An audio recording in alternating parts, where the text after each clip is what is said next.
event of the evening. Tevin is an award-winning meteorologist for NBC Universal in Boston, Massachusetts. He joined NBC Boston in June of 2022 as a broadcast meteorologist. Before moving to New England, Tevin grew up in Arkansas and spent 3 years at the University of Arkansas, where he graduated with a Bachelor of Arts in Broadcast Journalism. After working at the Northwest Arkansas and River Valley News Station for 2 years, in 2016, Tevin decided to return to academia and pursue a degree in meteorology at Florida State University, where he graduated with flying colors with a Bachelor's of Science in 2018. Tevin has earned the American Meteorological Society's Certified Broadcast designation, a professional recognition of the quality of his weather broadcast. Tevin is also a two-time Emmy Award-winning meteorologist, most recently recognized by the Boston/New England Emmy chapter in 2024. That same year, he also won the Massachusetts Broadcasters Association First Place Meteorologist Award. It is my honor to welcome Tevin Wooten to the Northeastern Storm Conference.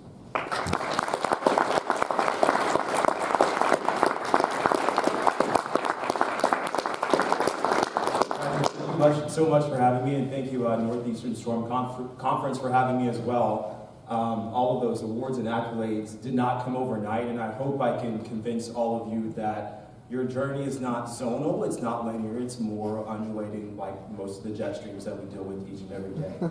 So I do want to go back to 2018. That's when I was at what some would consider the major leagues of TV weather and TV meteorology. I'm at the Weather Channel television network in Atlanta, Georgia. It's September of 2018, which was the height, or approaching the height, of hurricane season. And I had just started with the Weather Channel as a full-time meteorologist in the field, of course, and in the studio. And if you're not familiar with the Weather Channel, essentially they have some meteorologists who are better in the field, some meteorologists who are better at pointing at maps, and some who are ambidextrous and could do both. Luckily enough, I was fortunate to be gifted to do both. I was deployed for a tropical storm and what would become a major hurricane. I think it became Category 4, Florence. And that was September the 10th. I flew from Atlanta to Virginia Beach, Virginia. And this was the sort of coverage map of all the folks who were in the studio. And sometimes it gets so bad we got to take everybody out. And I don't know how I got fortunate and lucky to be placed next to Jim Cantori, or I don't know if that was the irony of this is the old guy, and this is the new guy, and then there's everybody else. I was in Virginia Beach, Virginia, and that was not the worst of the storm surge. As you can tell, it's barely even on the map at that point. You've got, 4 to 6 feet of storm surge in Kill Devil Hills and across Cape Hatteras in the Outer Banks of North Carolina. Of course, the worst of where the storm is approximately going to be, in and around Morehead City. Of course, where Jim Cantori was, because where he is, you've seen the memes before, you probably don't want to be there. Little do people realize the Weather Channel had or has money to shift him basically wherever he needs to be, so then if he needs to be in the worst of it, they will move from point A to point B in the middle of the night, quite literally. And I kept begging, please, please, please just get me to a better section. I don't want to be on TV with sunshine, and that's typically the joke, is that if you're on TV in sunshine, then immediately that's just going to pull you from your live shots for the day. And I don't know if that was the competitive nature or competitive spirit that I had. I didn't grow up, I wasn't athletic. My twin brother, his name is Kevin. He played football, basketball, baseball, and he ran track. I have a younger sister. She was a dancer, she was a cheerleader, got all of that sort of stuff. And then there's yours truly, who could, barely do anything. I had zero athletic bone in my body at the time. But some sort of way I was competitive, and I was, I think, an adrenaline junkie at the moment. And as landfall became far more evident, some sort of way they moved me to Charleston, South Carolina. From Virginia, on the northern eyewall, or the northern flank of the hurricane, to Charleston, on the southern flank of the hurricane, but still nothing going on. So we're there in Charleston. The forecast was like maybe 3 to 5 inches of rain. This was a Saturday forecast, probably a Friday forecast perhaps, and then moving me to Saturday. Still not in the worst of it. Clearly nothing I could do, say, ask, beg, pay, Venmo would actually get me to the center of that storm. At some point in the middle of the night, phone rang. go back to this map. Jim was in Wrightsville Beach. I think he ended up moving to Wilmington. Stephanie Abrams, who's typically the number 1 and number 2, she was also at the coast. We get the phone call that everyone who's at the coast or north is stuck. The interstate flooded. Is anyone from North Carolina in the room or familiar with Florence's forecast other than you, Dave? I was. A little bit. I mean, I remember tracking it. Tracking it? Yeah. So you know that as bad as that storm was at the coast, it was a Yeah. little bit worse along I-95. Yeah. Dave, you probably put out a couple of forecasts for Hurricane Florence, actually.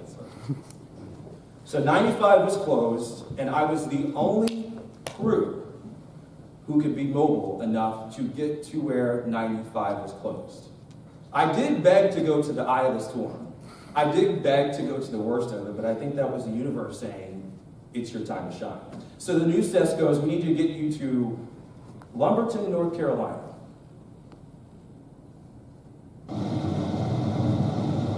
My buddy Tevin, we went the Weather Channel. We were driving to Lumberton, North Carolina. We left Charleston as that threat has sort of diminished. But in North Carolina, the threat is ongoing and it will be ongoing for several days. I want to show you what I'm talking about here. The Lumber River in Lumberton is forecasted to reach 25 feet by Sunday. That is in major flood stage.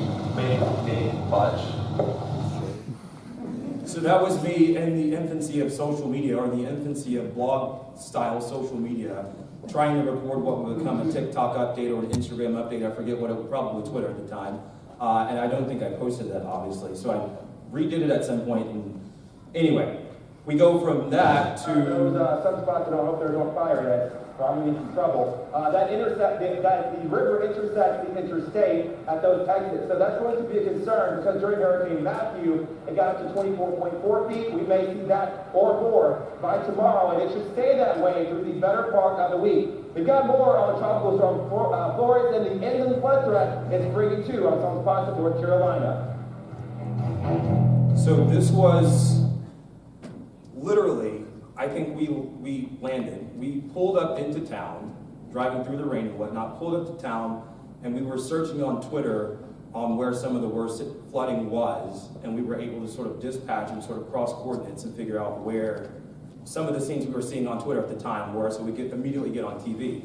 Because at that point, everybody else had already been done, the storm had made landfall, we were trying to get to the next round of the coverage, which would be the inland flood threat. This was the forecast map from our station that uses some of the Weather Service's information, obviously, and flood heights. And this thing literally just skyrocketed overnight. I mean, it is rare for the Weather Channel to say the word epic and print it on screen in a lower third. Forecast crest was 24.7, the previous record was 24.4, 23.39. We were well on our way there. We get to the hotel. This is the message at the front of the hotel for people that were thinking they're going to come in and seek shelter there.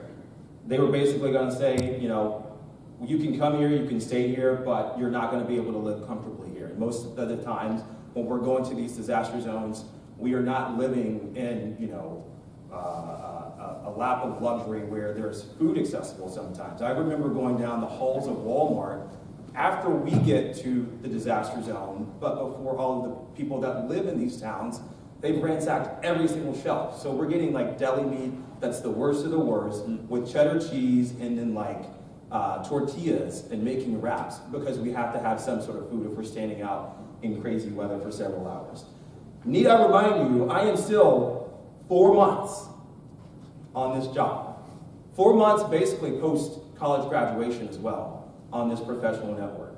This is what it looked like the day after the storm pulled out. Of course, the river's still rising because just because the rainfall stops, it doesn't mean the threat is over. Your water levels continue to rise for another day or so. Heartbreaking scenes anytime you see something like this. This is not people being rescued. These are puppies being rescued. The ASPCA is going door to door where the ASPCA is going door to door where people have left their dogs behind and their cats behind because they need to get out immediately. And some shelters don't accept pets. We never leave our dogs behind. I would leave myself behind and let my dog get somewhere else to go. We got there as the Coast Guard is also there. I believe Network News, I think it was David Muir with ABC World News was out there.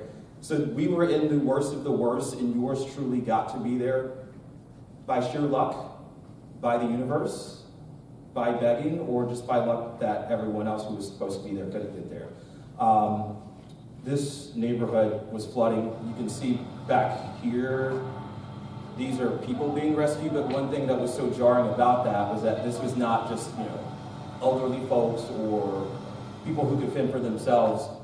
At some point we were able to see kids, like toddlers and infants coming out. Still in good spirits and whatnot, but this is very jarring for a 20-something-year-old to see and experience for the first time, let alone on national TV, as the world is also seeing and experiencing it too. I don't know how to stop this, but that's the crew. We were able to utilize a drone for one of the first times live on TV, broadcasting to show the extent and the scope of the damage. One thing that we have to do on television is really convey how big and how massive everything is, because when you put it on a 16:9 screen, or you're watching something on a cell phone, you're essentially seeing it shrunk down. And the guy on the far right, his name is Jake, who ended up becoming a best friend. He came to my wedding last year. Michelle Birnbaum in the shirt out front, the blue shirt out front. So we're there for a couple of days, but the first night, everybody's watching. The reviews come in.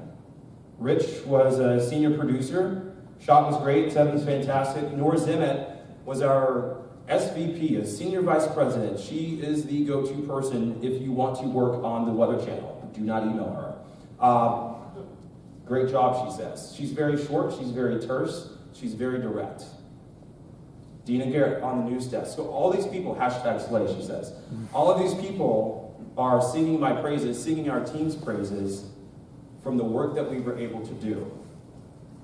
These are the opinions of people, and sometimes we seek validation. I seek validation each and every day.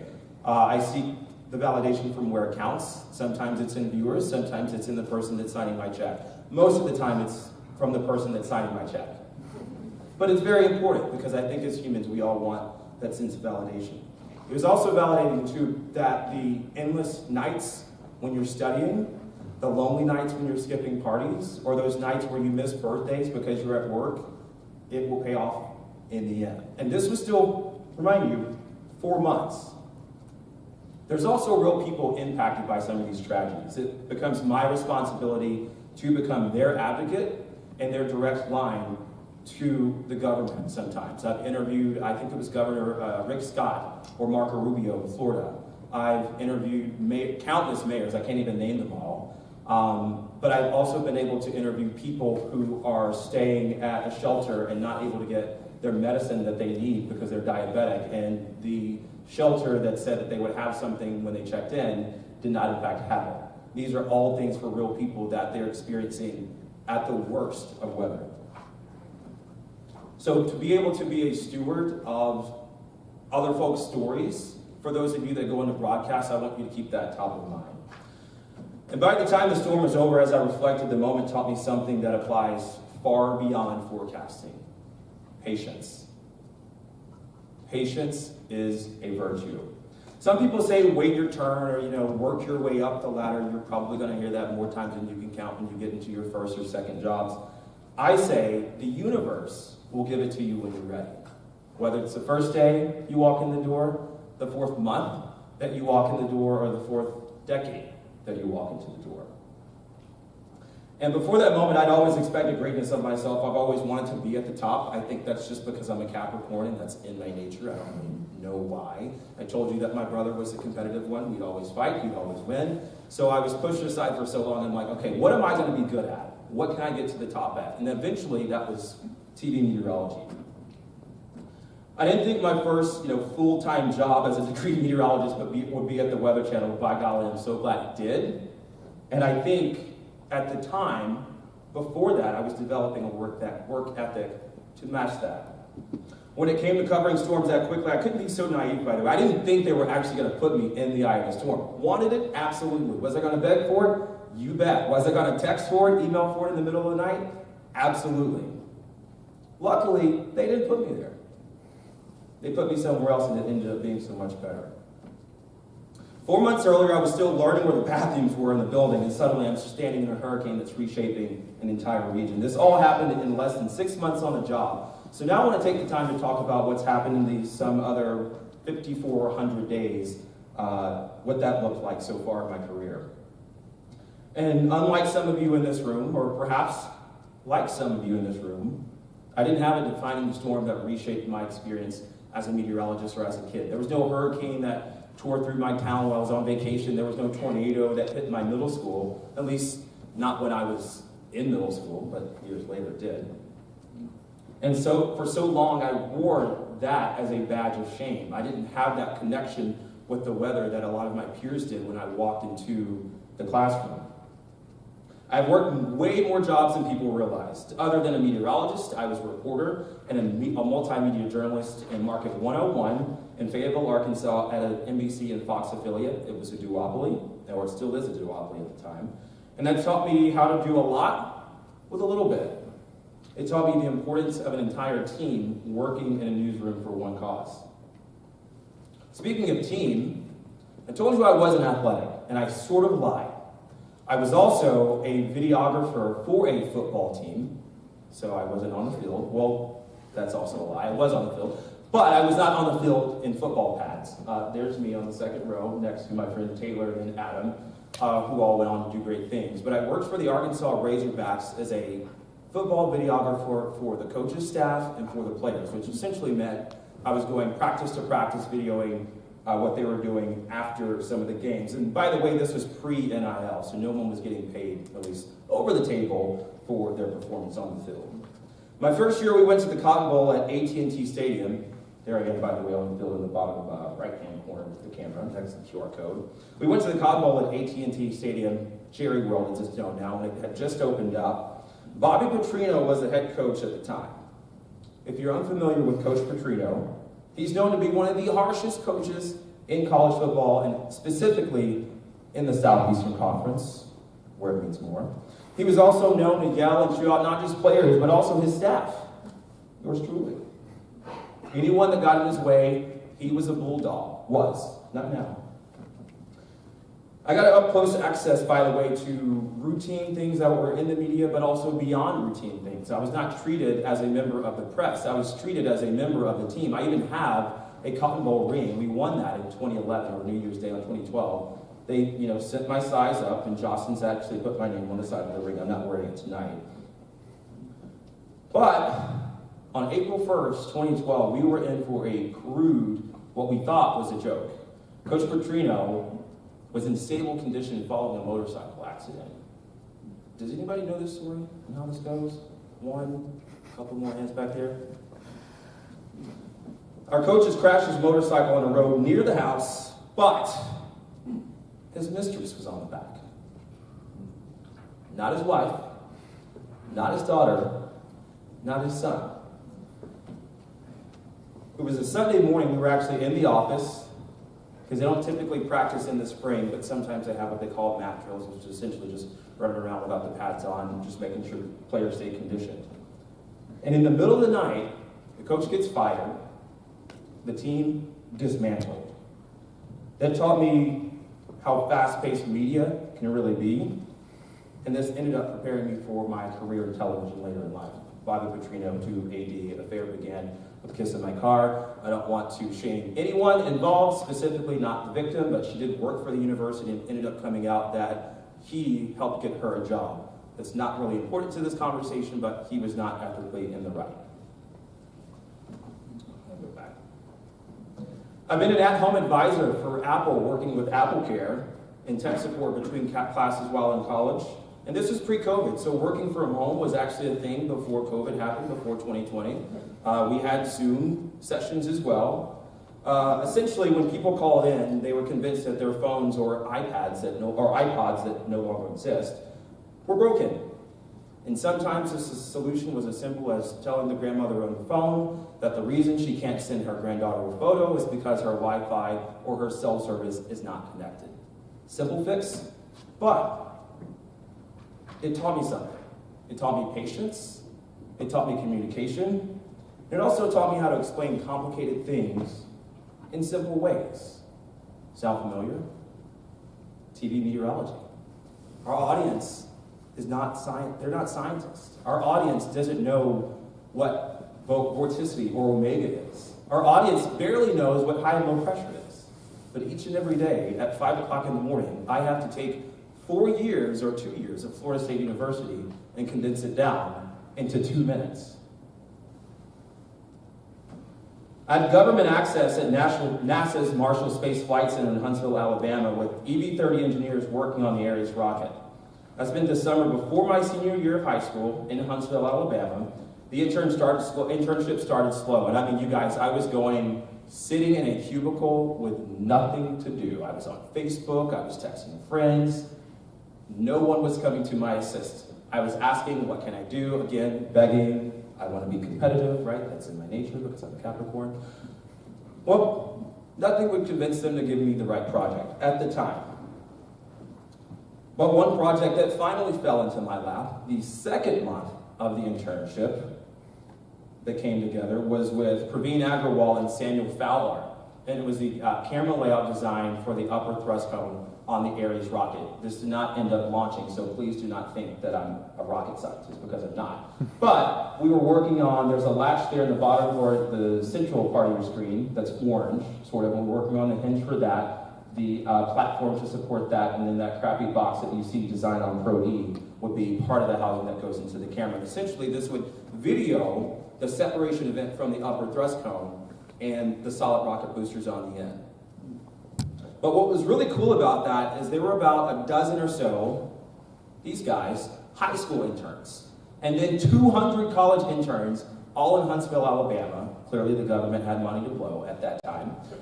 All in Huntsville, Alabama, and then at the end of the internship, we would have a poster design expo, sort of like you do here at AMS or at any AMS function. And so I'm displaying this poster, and then at the end of the day, they award, best project, best design, best poster design, and I got $200 amongst 200 college kids for best poster design. Not to say that I had the best project, but I made it look really cool. TV meteorology 101, you gotta make stuff look really cool. I also interned and shadowed at major networks. I worked at a radio station in my hometown in Camden, Arkansas that has about had roughly 10,000 people. It's a town that has a Lockheed Martin, it has a rocket, Aerojet, and it used to have a paper mill when I was a kid, but that went away because they all went away. My first job, though, was a janitor at my church, Concord Missionary Baptist Church. And at the time, it felt like a job, so every Wednesday night, I'd pick up some of the gum off the pews, organize the Bibles and the hymnals, making sure they're all neat and stacked up, and I'd toss away the old programs from the previous Sunday's sermon.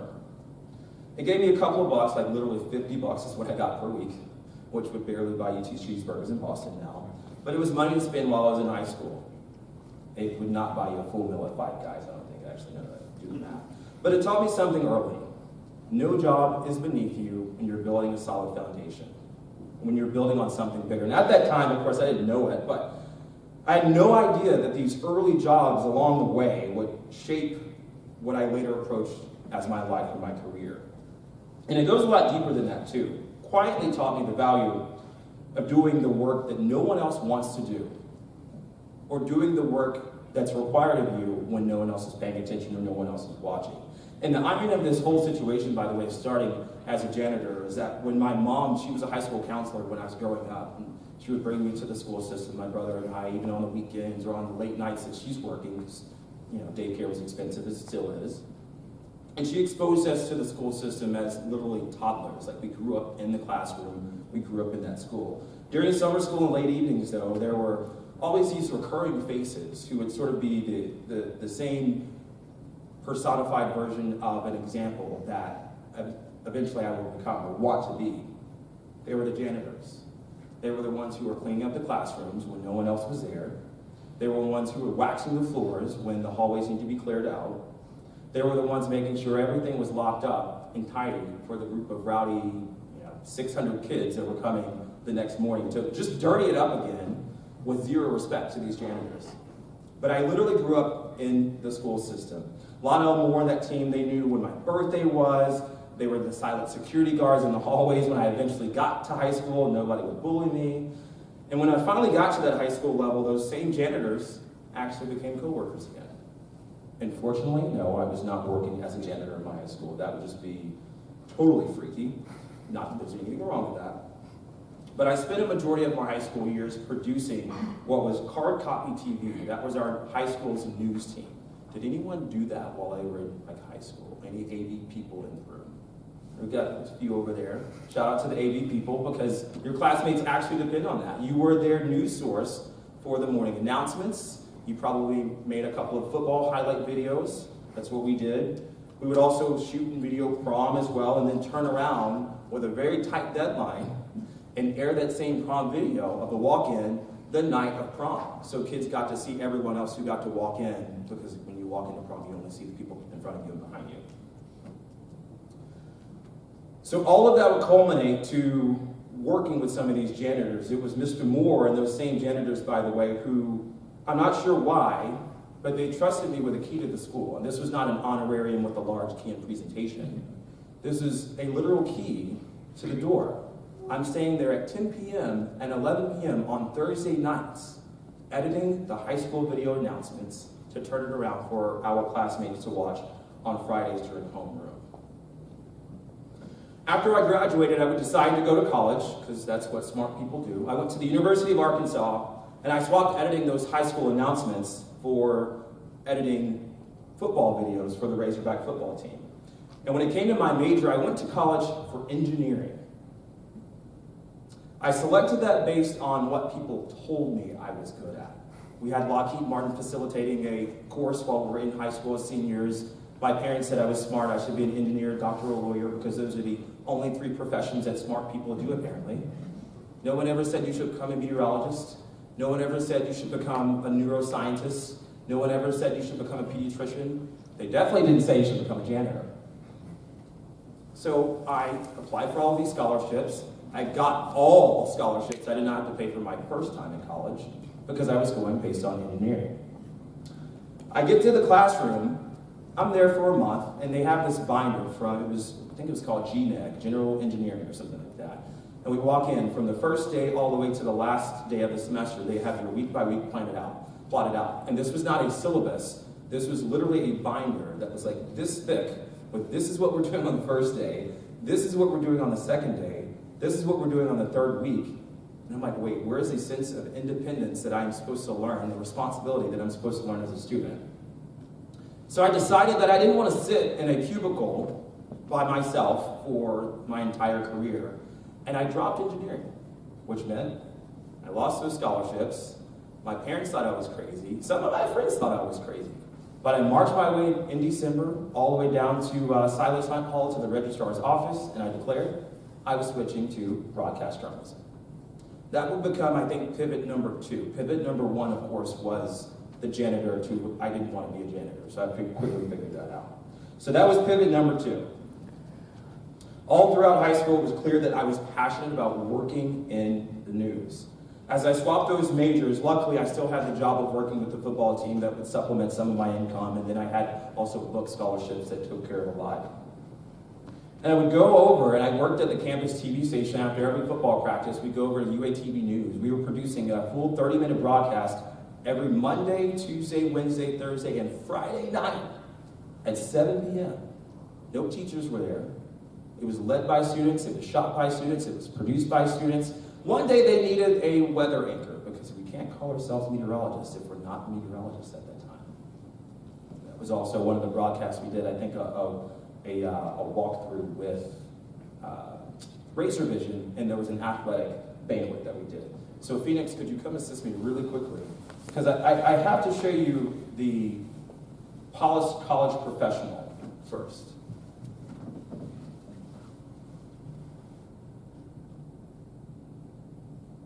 And no screen recording this, by the way. This is hidden on YouTube.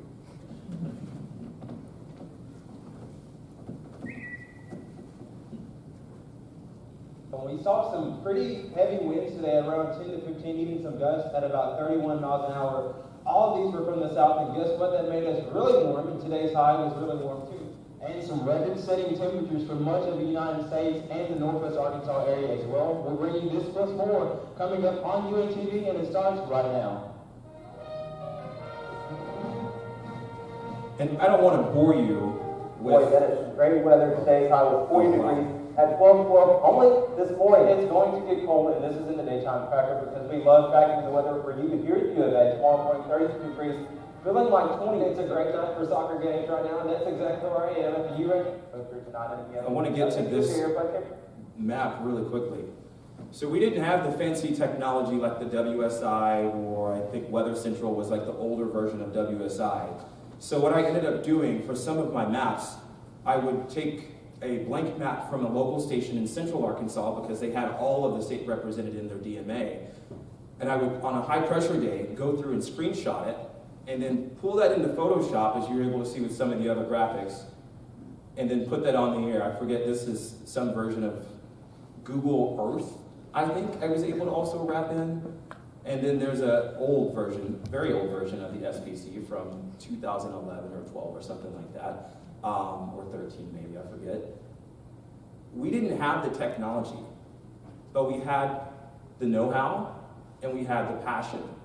And I think that is so important to learn as a college student. You can, Phoenix, swap that back over.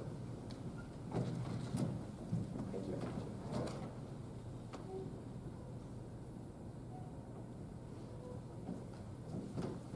And it was also crucial to do this too when viewership was at its lowest. We broadcasted, of course, on campus, but we also broadcasted on a local PBS station in the market, but no one was watching it. I think sometimes there would be like a tight blip on the TV ratings, but it's not like this was being viewed by all of Northwest Arkansas. So I was able to cut my teeth very early with a terrible Southern accent, as you're probably able to make out, and sometimes it still slips out to this day. But we were treating that as seriously as possible because that was going to be the blueprint or the foundation for the broadcaster that I wanted to be. By my senior year, I had already secured an internship with the local TV station down the street with Chief Meteorologist Dan Scoff.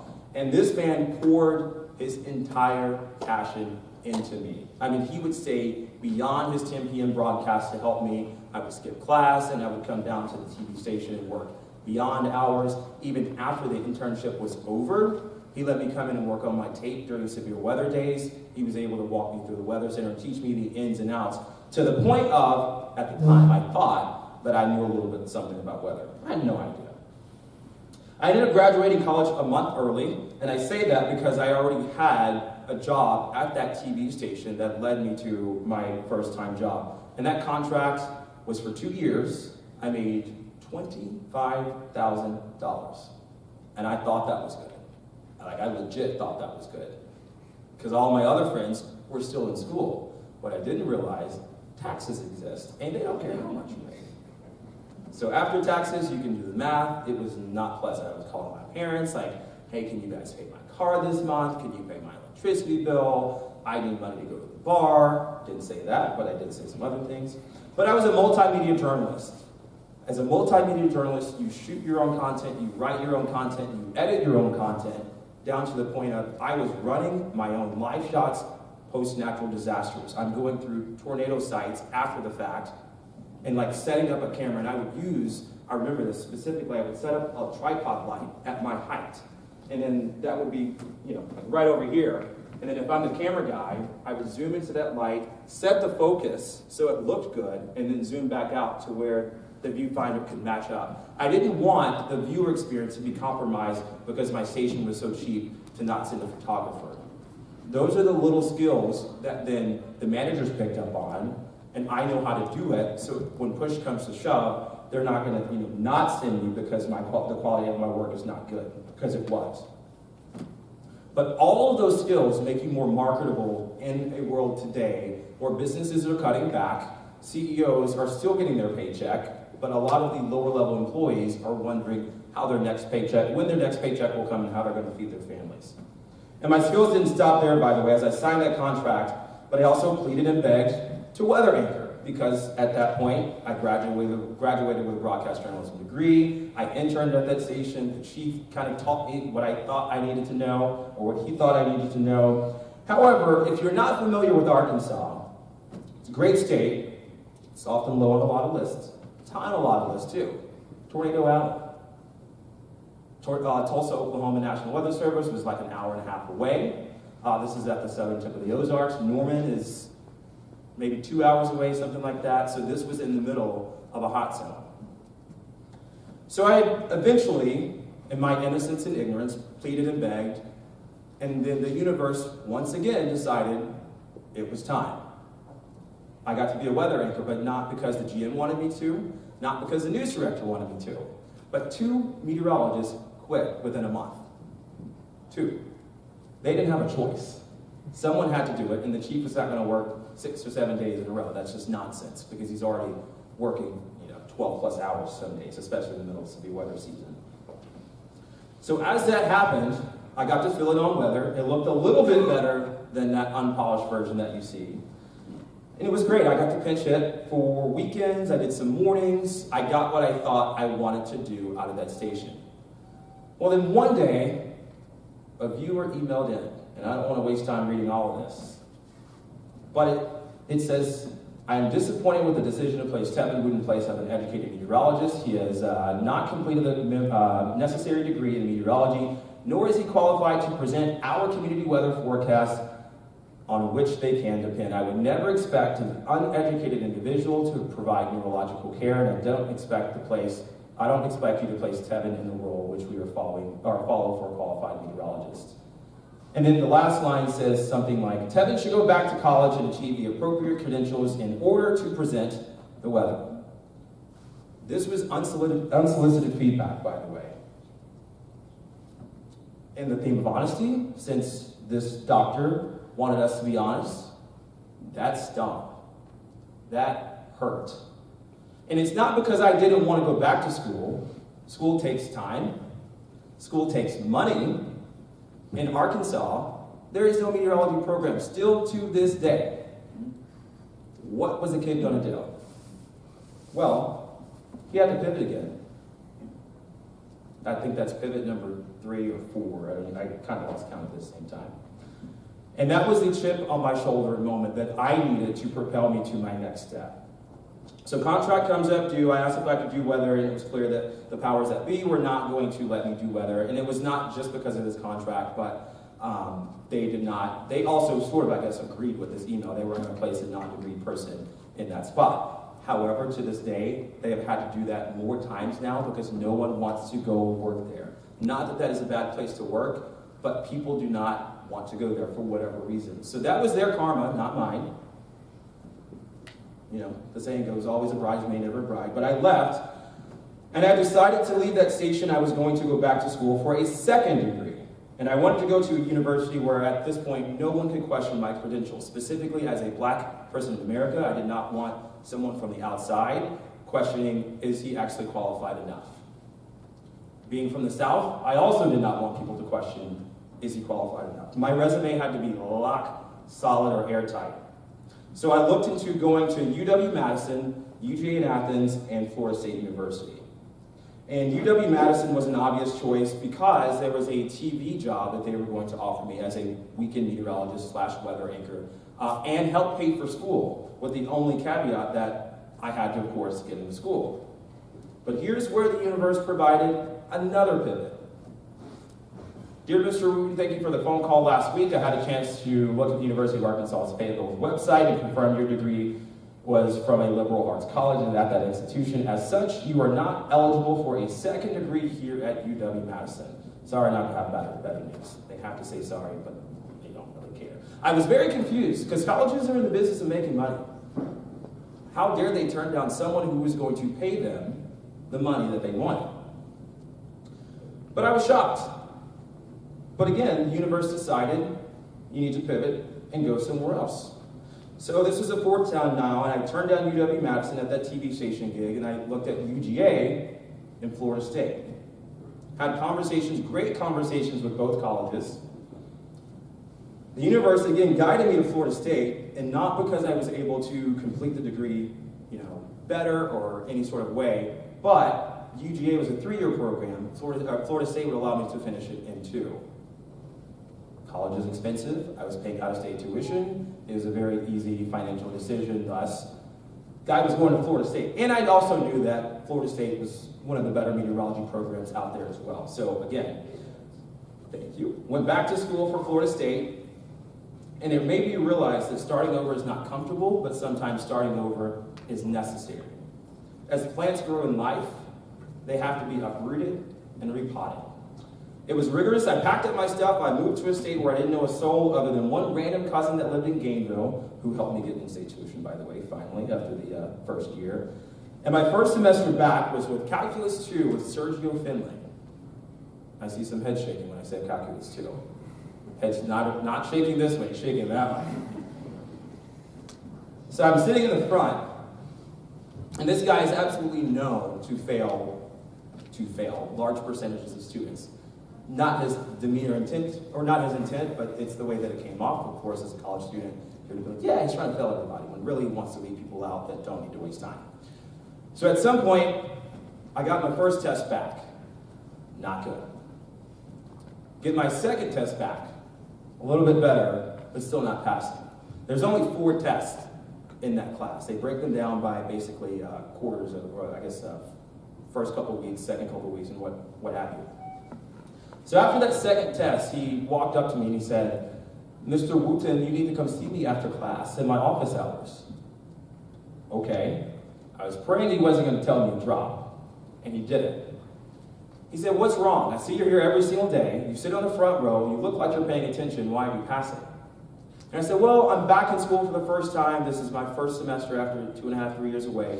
And I don't know, I need to refigure out a mindset shift, how to study again. He says, well, have you tried the homework? Do me a favor, do the homework. Has anyone heard this before? The professor telling them to do the homework. Even though the homework doesn't count for credit, you're like, why would I waste my time? It's not going to help my grade. So I thought. So I went through and I did the homework. The homework turned out to be the tests, but just in a different format. Some professors are laughing because they know it's true. And it's not a bad thing, because you learn the reasons, or you learn the steps on what to do. I learned that I don't need to question it, I need to do it. Calculus 2 is a different language, but with mathematics, it's just like English, French, or Spanish. It doesn't make sense, and it's not going to make sense until you get to the end. So lo and behold, moral of the story, do your homework. Finish that semester. I think I had one of the better grades of the folks on the final. And luckily, I was able to pass that class, because if you failed one class in meteorology, you were behind a year, and we already discussed that this was a very expensive endeavor that I did not have any money to do, let alone want to take out another student loan. And there wasn't just success at Florida State, but going back to school allowed me to live again. I knew how to study, finally, which meant I could also prioritize partying responsibly. And I think that's very important. You shouldn't limit yourself to not go to those outings with your friends. You are a human, you need that interaction, but you have to do it responsibly. So, after you finish that quiz at the bar with your friends and you're all taking it together, then you can start pounding back drinks, is all I'm saying. True story did happen. Sydney, my classmate, is right back there. We were at the bar on Thursday, Friday afternoons doing stats quizzes and turning that into the professor. I don't remember. So, once we get to, the finals and whatnot, and passing at Florida State, I was offered an internship with the Weather Channel in the summer 2017, and it's strange how that came up. That was technically my 3rd time applying for an internship with TWC. The first time I did it when I was at Arkansas, it hurt because I got, next to last, or let's see, second place essentially. They gave it to someone who was just seeking a MET degree. The second time, they never called me back, and the third time, I did what any self-respecting 20-something-year-old would do. I slid into the DMs of the CEO and president. And I have the proof to pull it. I just pulled this literally 2 nights ago. Dave Clark at the time was the president of the Weather Channel Television Network. I said, hi, Mr. Clark, I'm a junior meteorology major at Florida State University. I have a broadcast journalism degree, trying to really sell myself way up top, so he couldn't say no, and he didn't say no. He said, send your, what does it say? Can you email me at david.clark at probably weatherchannel.com or something like that, and we'll take it from there. Now, this was really cool because this job, this internship, led to a job. I didn't know it at the time, but it led to a job. And for a really quick clip, of course, the Weather Channel is very high-tech and known to have Really anticipating storms to erupt the best stuff out northern there. portions of Mississippi into Alabama and throughout Tennessee as well. But they're not just severe storms, there's also That was just to show you that they don't do anything average. They are the major leagues of TV meteorology and still are. Despite the fact that I left, they are still really good. Well, it's not because I'm not there, but you know what I'm saying. So after that, sliding into DMs, by the way, it actually works. Just make sure you present yourself professionally. I had business cards and whatnot. I was willing to grab coffee. I was willing to mop the floors, which I have already told you I'm pretty good at because I was a janitor in high school, right? But I didn't want to do that. I just wanted to get in the door that bad. My resume, by the way, I sent it up to the proper channels. That internship turned into the first job that I had as a professional. Now, that's interesting how that happened because I was actually in Austin, Texas at AMS, and the VP of talent at the time, Chris Sansuri, was at that conference, and he wanted me to come up to him and have a quick exchange or a meeting. Dress professionally at AMS, like all of you should do. Dress for the job you want. I was dressed as a TV meteorologist, went on the interview. They put me up at the newest hotel at Truist Park, which was right beside the Weather Channel. I was able to overlook the outfield of Braves Stadium, thought that was really cool. They had an expedition or some sort of blacked out SUV come pick me up. The night before the interview, you know what I did? Did I sleep? Nope. Did I call my mom crying? Nope. I watched the broadcast because I knew the forecast was going to be the same forecast at night as it was in the morning. In any sort of way that there was changes, I would pick up on that. But I wanted to emulate the people that were on that network. I wanted to do that the next morning. Don't care if they were totally wrong. They're not totally wrong most of the time. These are professionals. I wanted it down to the foot placement on the floor is exactly how I wanted to present. So they couldn't say no. And luckily they didn't. I'm going to have to skip around here because we're running out of time. brilliant. So before I got to the Weather Channel, I had several interviews. I had one in Denver, Colorado with a CBS station. I had one interview in Orlando with Kirsten Wolf. She was the VP of News at the time. It says, "Hi, Tevin, congratulations, but I'm disappointed. Good luck, and perhaps we'll get the chance to work together again in the future." Kirsten Wolf is saying she's disappointed because I had to turn her down to go work at the Weather Channel. Raise your hand if you were turned down working at the Weather Channel, if you were a TV meteorologist. No one. Didn't tell her that's what it was, and I'm glad I didn't, but I'm also glad I didn't piss her off. You want to know why? She's my boss now. My VP of News now. When I interviewed at NBC Boston, she's like, "Wait a minute, I know this name." It was the nicest, the smoothest interview I have ever had, the least stressful interview I've ever had in my life. She's very down to earth. If she doesn't like something, she'll tell you. If she's disappointed in you, she'll tell you as well. But that was another life lesson I learned. Do not, this industry, this enterprise is too small. Do not piss anyone off. And if you do, you better make sure you can pay them to overlook that. My job now at NBC 10 Boston, I'm a morning meteorologist. I wake up every day at about 1:30 in the morning. I go on the air at 3 o'clock in the morning, at 5 o'clock. I get to the office at 3 a.m. I'm on the air at 5. I'm off the air at 11:30. I'm not just presenting, I'm also forecasting, I'm producing my own graphics. All of those skills that I used as a weather anchor, as a multimedia journalist in Arkansas, and all those skills that I picked up in college, I knew that I needed to become a team player. Well, that led me to this awesome moment that happened last year. Wow, it is green. Yes, it is. Once again, we're watching the skies after a series of violent storms has left 6 people dead. We have seen desperate water rescues play out across Texas and Oklahoma. Meteorologist Tevin Wooten is here. Tevin, it's going to be a long, stormy night for a lot of folks. Absolutely, Lester. And we're watching 2 distinct zones, one across Ohio, the other getting going not just during sunset, but after. I got to be on nightly news. You know how many meteorologists would kill me for that spot? If I weren't me and someone said you can murder this person to do it, I would do it if no one found out. I got to be on Weekend Today show. This was September the 13th of last year. And I'll end with this. Does anyone know who this is? Chris Martin from Coldplay. Does anyone know where that's from? That was the concert where the, yes. Oh, yeah.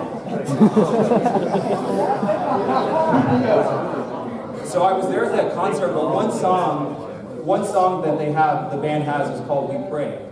And the lyric goes, I pray that I take it, unto others I do. And it's the golden rule. And so finally, I just think it's very important that we give back to the younger versions of ourselves who we wish someone did when we were a kid. Thank you.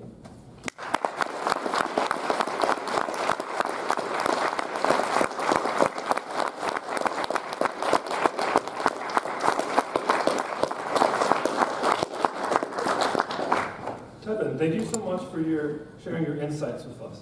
I would like to take this time to open the floor to any questions. And just feel free to raise your hand. Tevin will come back up here and answer any of the questions you guys have. Yes, and can you stand up and say your name? Absolutely. My name is Mac. Mac? Yes. Like the truck, perfect. I'm actually similar in your progression. I'm also a second degree student. Trying Congrats. to figure out, thank you very much. Trying to figure out my place, within meteorology. I was wondering what were some of the few things that helped you overcome that hurdle of trying to reintegrate yourself back into education? I viewed it as, to be honest, a blessing. Not everyone gets the opportunity to go into a classroom as a college student, especially in this day. I don't know how any of you all are able to do it financially. It is intense. So that was the first thing. And then I just kept falling back on, I don't have a plan B. I gotta make this work. I couldn't fail calculus. If I failed calculus, I wasn't gonna be able to get to my next meteorology course, which meant I was gonna have to find a job, not in meteorology, probably in TV, as a reporter or whatever, and then that was gonna sort of limit what I could do.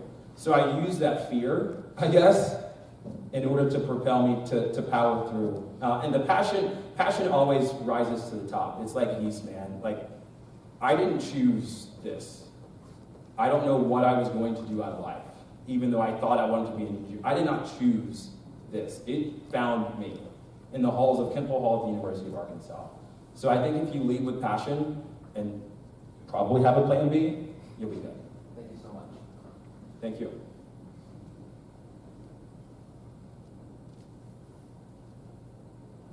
Don't be scared. What's your name? David. David, hi. I'm curious what, your, like a lesson that you learned maybe the hard way in terms of, broadcasting, maybe something that you could have cleared up more, or maybe a message that could have been, more efficient. Amazing speech, by the way. Thank you. Loved it. Every day, we have a very difficult communication set. We have to talk to thousands of people, tens of thousands of people, sometimes millions of people, and convey one message to all of those people, but they're all going to be sort of impacted differently. So that's still, to this day, I think leading with impacts more than the science. People are not equipped. I said this earlier. We go to school to specialize in this. We have to be the liaison and the steward of that information, but not bog them down with science and talk with our viewers through the impacts. And then that way you're not wasting too much time. Now, on the opposite end of the spectrum, I also believe in arming people with the science so they can understand it, because a forecast is good, but if you don't understand it, it's the worst forecast in the world. And I also think in TV's perspective, we have traditionally, to no fault of my own, we have focused on, news directors and ratings have focused on certain sectors of people and not everyone. And what I mean by that is sometimes if there's a tornado warning in a specific part of town that maybe, has someone that looks unlike most of your staff, or maybe people don't recognize what part of town that's in and why that impact or why that disaster is far more worse or heightened, because we have not armed our staffs to look like our communities. So I think understanding how the impacts are also different is very important. Does that answer your question? Yeah, it does. Thank you. And then another lesson that I had to learn the tough way is that trust but verify. There was a bit of information that I went on the air with. It wasn't deadly, like it wasn't going to cause any huge uproar, or there were no lawsuits involved. But there was a bit of information. I don't remember what it was, but Angie Massey, who was like the second in command, essentially told me, trust but verify. And now that I'm saying the story, I think a mayor told me something that wasn't necessarily true, which also you learn to, I don't say allege, but more so accredit the information with the source, so it doesn't come back to my head. Thank you. You're welcome. Yes?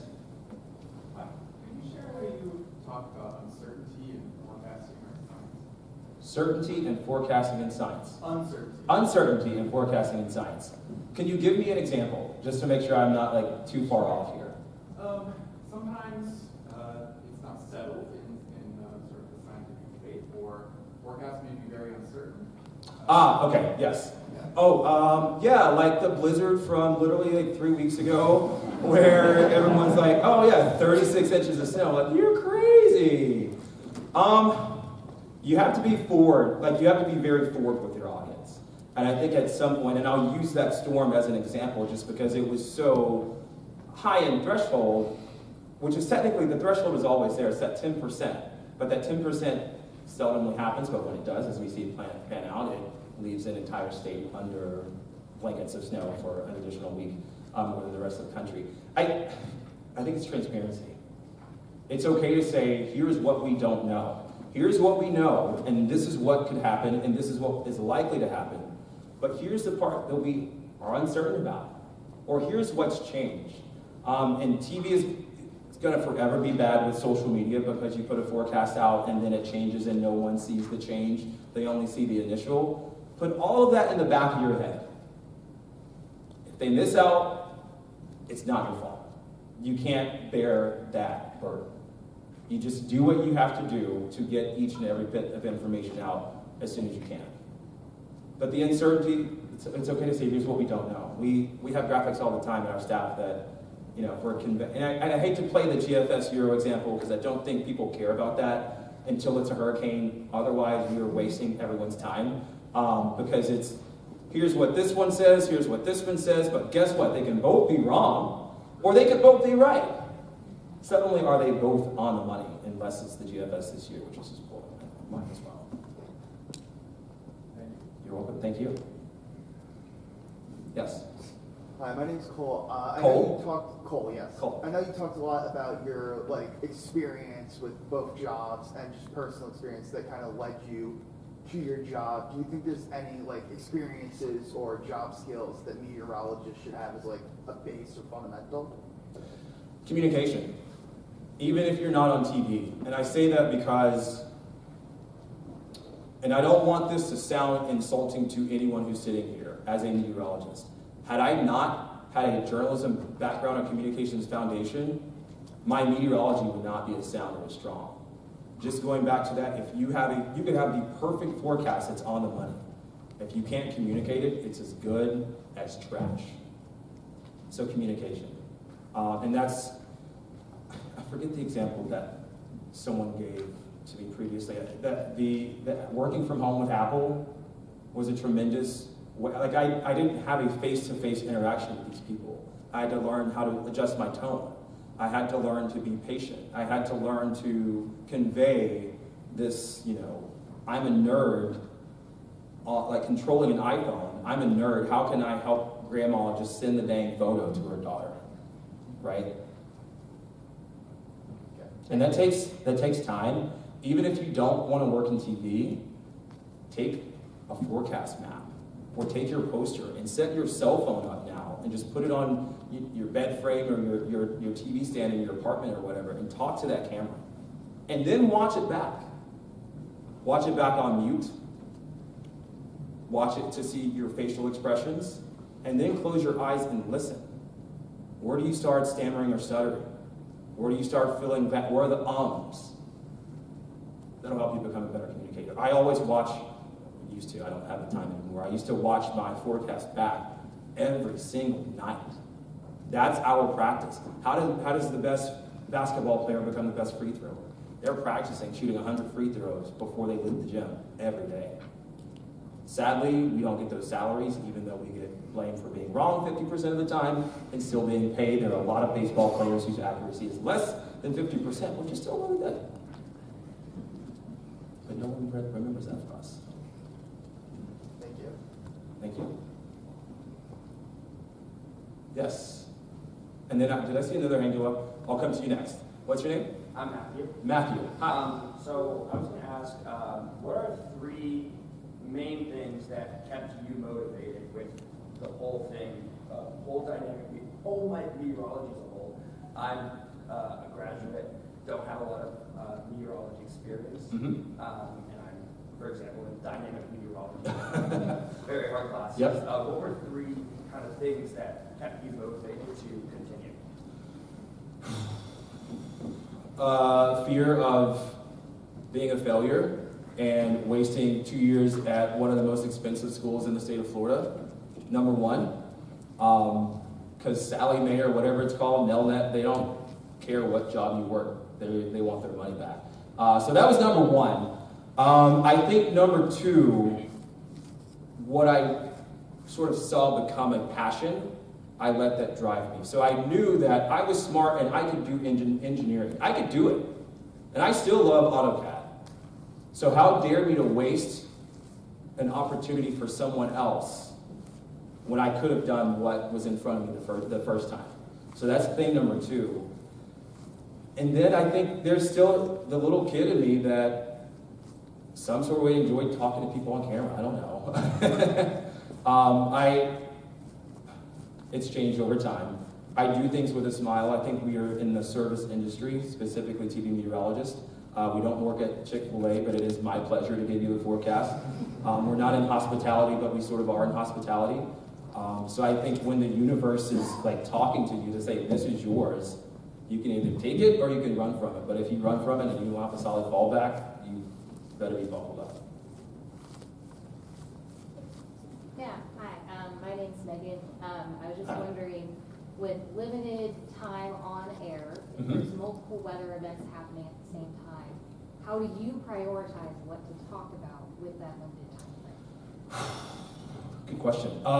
So TV's weird because we have bosses, right? And I love to say that, and when I went to meteorology, I didn't want to, because I left reporting, because I'm like, I don't want to talk about this murder down the street that no one cares about, right? So I was like, oh, Mother Nature's my boss, and I can just listen to Mother Nature, which is sort of right, sort of wrong. I decide based on what's going to impact the most people. I decide on, sometimes that could be the least, not as sexy story. It may not be a picturesque tornado for the day. It may not be a hail threat. But my golly, fog in the morning in Boston is so like clockwork, especially in the spring and in the fall as well, that it sucks because I can't use a tower cam. I can't show it, but it's the one thing that's going to impact people. So then I have to take that random thing and convey that to someone who's going to watch TV for less than 10 minutes. And that's the hard part of the job, is condensing these science concepts down. But please, please, please, what they taught in school, at least when I was a journalism major, was that the average audience in Arkansas has a 3rd grade reading level, or an average person has a 3rd grade reading. I don't know if that's still true, but I don't like that. And we have the power to change that each and every day. I can equip these viewers with a little bit of nugget of science here, and then give them the impacts. And so each time it becomes a more relationship, if you will, in terms of, hey, they know they're going to get something, and it's more than the information, it's more than the impacts, but it's why they need to care, why they need to know. Because I don't believe in talking down to people. That's not how this works. Maybe that's like the old school mentality, but it hadn't gotten as far in society. We'll go here and then there. What's your name? Hi, I'm Tia. Tia, hi. So I was wondering, as TV is kind of getting a little less popular across the country. I heard, yeah. I know. It's true. As someone who's also looking to go into broadcast, how do you balance putting your content on social media versus what you put on air? Oh, I don't balance it, to be transparent. I got hired to do linear TV. So I love to say that my 9 to 5, even though it's not 9 to 5, my 9 to 5 is TV and my 5 to 9 is social media. And it's very rare because I mean, you're of the TikTok audience or age, most of you are. What we do on TV does not work on social media. So I have to figure out a way to either quickly work at the end of my TV shift to make some additional content for social media. Not every day is going to be a viral video, not every day is going to be a hit, but I live by the motto of just fill the grid. Sometimes, because when someone goes to your profile, I'd rather see 2,000 videos than 2 videos, right? I trust you more if you have content. That just means the algorithm isn't working for you. Then I would also say, like, utilize what you can. So maybe you're making graphics for TV, and then you can then translate that to social media. It may take more time to shoot it and edit it, but those are your bosses will be more impressed if you do things that they don't ask you to do, that they need. That's sort of like the hidden key, I guess. Like, it sucks. There's no easy way around it. They love to say, oh, can't you just take your cell phone and do this? And it's like, no, it's not exactly like that. Because they don't know how to even compose a tweet, and it's 2026. But so I would say suck it up. That's not the best answer, but be efficient with your time as possible, and just know it may take a little bit extra on the back end.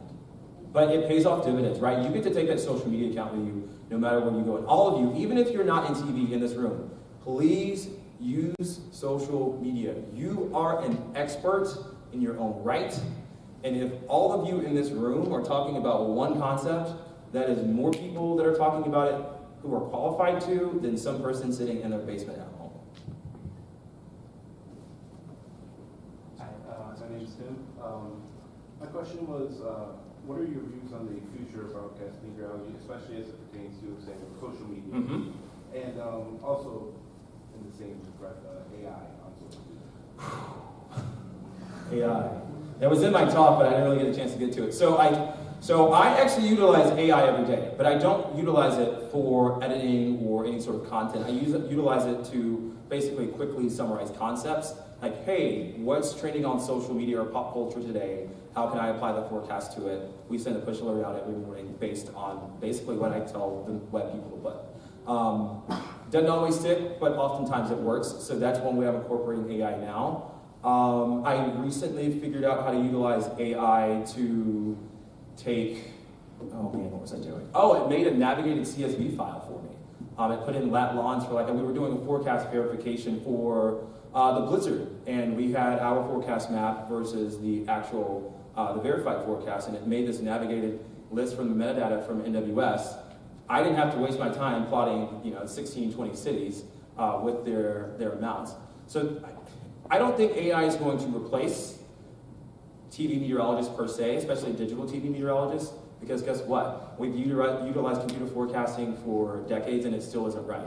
Now, the day that it is 100% right, which we'll never get there, I think then we should be a little bit more concerned. But I've talked to folks, there's still nothing like getting that order of Chick-fil-A from that person that hands it to you and they say, my pleasure, right? So it's the personality. And then the first part of your question was what? Your view on the future. Oh, social media. That's right. Social media, I think it is the future. TV companies are now trying to figure out how to monetize on it, which is why I am telling you, all of you in this room, to please get on it now so you can grow your own brand. It is your brand. It is not your station's brand. It is not your company's brand. My name, image, and likeness right now is utilized and owned by NBC. When I leave that station, that's the first thing that's coming with me, because I offered a skill set that they did not have when I walked in the door, because I was already equipped to do it. So don't depend on them to teach it to you. You want to be the teacher to those superiors in the office. And that was unfortunately the last question, but be nice for no reason. It is a very hurtful world out there, and I think that if everyone was just 2% kinder, then the world would be a much better place. So thank you.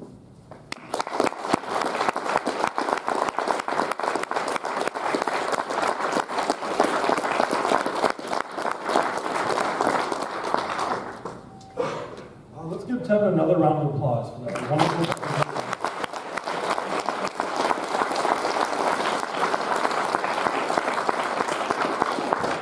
Thank you everyone for your questions. Tevin will be able to stick around for a few minutes for the keynote meet and greet. And I'll just have a few more things before we break for the night.